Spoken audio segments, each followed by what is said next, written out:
Back in Destiny 1, there was a rare Titan exotic called the Ruin Wings, and in their descriptions, players were met with this. In the garden grows a tree of silver wings. The leaves are ruin, the bark disaster, of the seeds we do not speak. And this description left a lot in the community wondering what exactly this tree of silver wings was, as it seemed obvious Bungie was starting to set something big up. And lo and behold, slowly over the years, the Tree of Silver Wings has grown into one of the biggest mysteries in all of Destiny. The puzzle first started heating up in Destiny 2 though, with a new rare armor drop that was housing some new information on the elusive and now famous tree. The tree in the garden with silver wings. The air around it is oppressive and inspires violence in those who even breathe it in. Shards of the disastrous bark peel from it and litter the ground, and nothing grows in its shadow. It scintillates faintly at dusk. It has achieved its entelechy with every body falling, every civilization laid to waste, every leaf forged into instrument of ruin. This lore entry made it clear that the Tree of Silver Wings was a force unlike anything we have seen, that was no ally of the light or dark, but rather some sort of amalgamation of both. The tree itself is a catalyst for chaos and violence, and from the sounds of it, inspires death and destruction in its wake. But as to what the tree itself really is, we find more answers in the Unveiling Lore books, which is a set of extensive dives into the creation myths of the Destiny universe. And in one of these novels, we learn about something called the Flower Game, which is said to be an analogy to the origins of life, like Adam and Eve in the Bible. And in this entry, we learn about the Winnower and the Gardener, who are commonly thought to be the darkness and the traveler themselves. And here they lay in a garden at the birth of the galaxy. And in this garden lies a tree of silver wings. So the Tree of Silver Wings then is something that has existed since the dawn of time in Destiny, and is seemingly as old and likely as important as good and evil in the universe.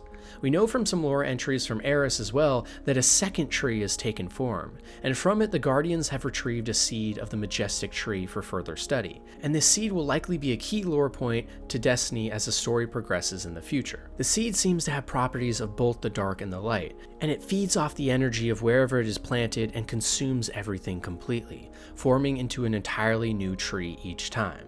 Even more interestingly too, the tree also bears a striking resemblance to the Lumina weapon in-game, which was said to be a piece of darkness petrified in light, another reference to a being that is a combination of both light and dark.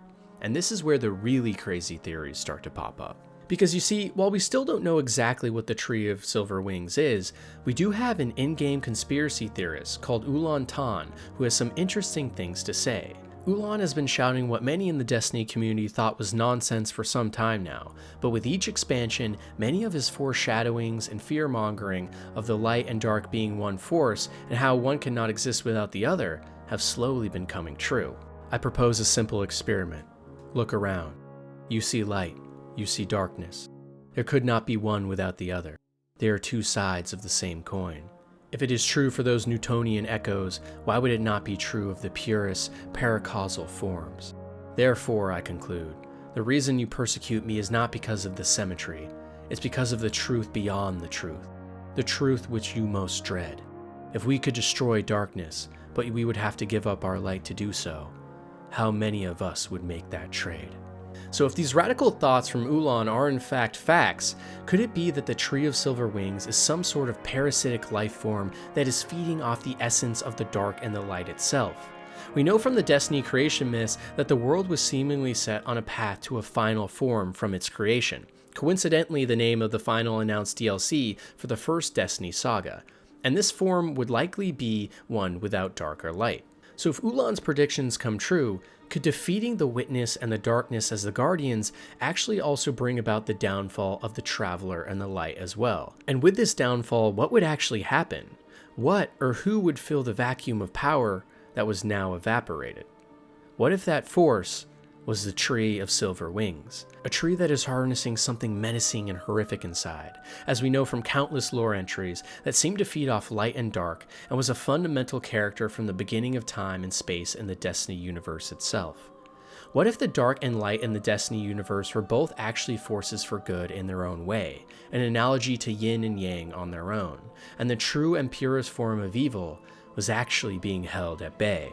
What if the Tree of Silver Wings was feeding off the forces of light and dark, but in their absence would have to find a new source of food, and in a world without light and dark, the Guardians may be the next best bet. Could the Tree of Silver Wings actually be the catalyst for the next entire saga and decade of destiny that was hiding in plain sight the whole time? Time will tell for sure, but either way, the Tree of Silver Wings is truly one of the most bewildering pieces of lore in the entire Destiny universe.